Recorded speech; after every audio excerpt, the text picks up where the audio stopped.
All right, so it's midweek. I didn't plan on doing this video this way, but I'm going to. On my way to work today, I accidentally blew off one of the charge pipelines going into the intercooler. And since I have to fix that so I can go to work tomorrow, I'm gonna be taking the front clip off. While I'm taking the front clip off, I'm gonna be installing, or hopefully installing, the first test print of the intake that I've been making. So, without further ado, I'm gonna work on getting the car up on the ramps and then work on getting the front clip off.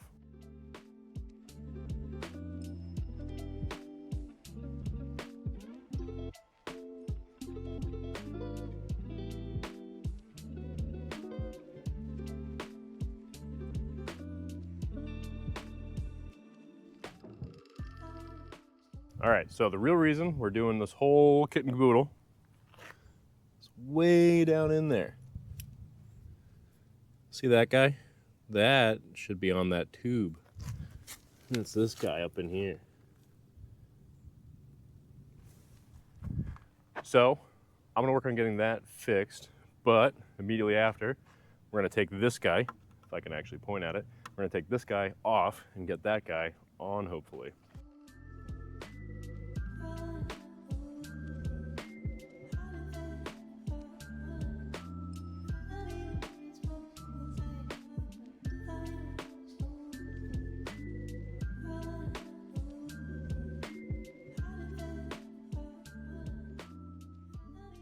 All right, so I just got the old one off, and by old one, I mean the Focus ST one that I downloaded offline that I really hoped was gonna work so I didn't have to do all this, but it didn't work. The flange is just, it must just be slightly different on the RS versus the ST, and so yeah, I had to design my own. So this one, as you see, this is where it wanted to sit, but it had to be pushed on that much farther to actually hit that mounting hole. And then you see that mounting hole no longer lines up. So we're doing away with that. And we're doing the Twin Crest Innovations one. I'm just gonna loop it through here.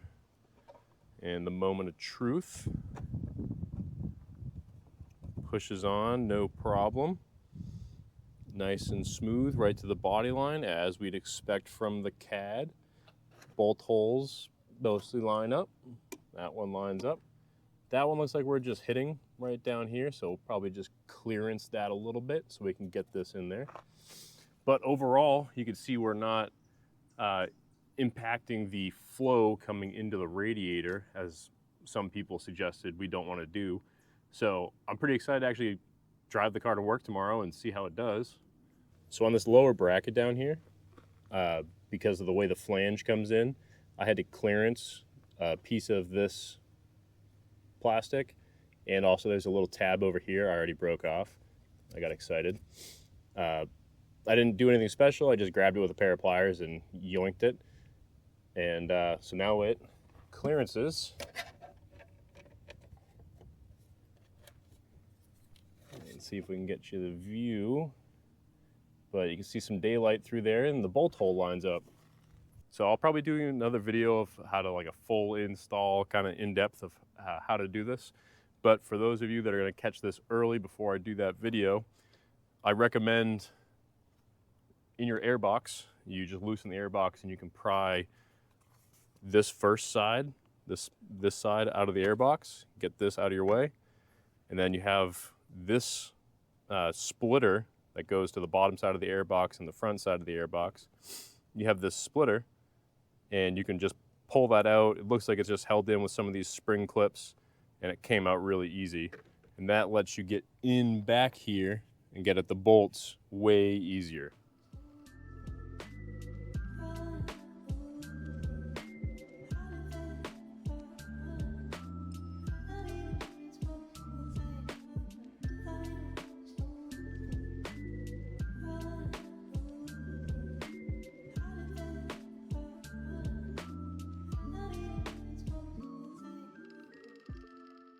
All right, so I just finished getting it mounted. I did end up having to not use any washers. This is just the first pass. I'm gonna greatly change the design.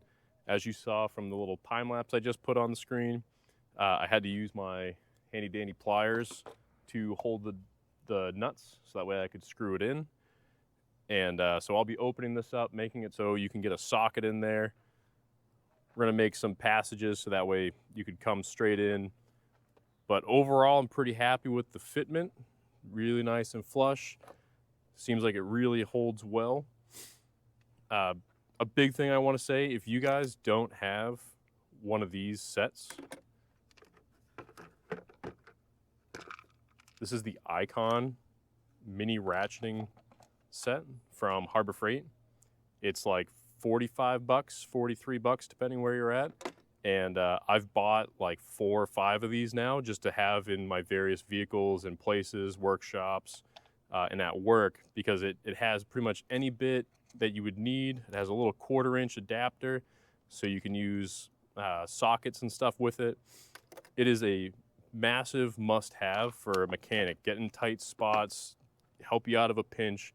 I really recommend it. So, without any more rambling, I'm going to take a handful of pictures so I have references while I'm playing around in CAD for optimizing this design. But for the most part, if I had this video go any longer, it's just going to be a boring part of me putting the front clip back onto the car. So I'm going to leave you guys here, and I'll see you in the next one. Thanks for hanging around.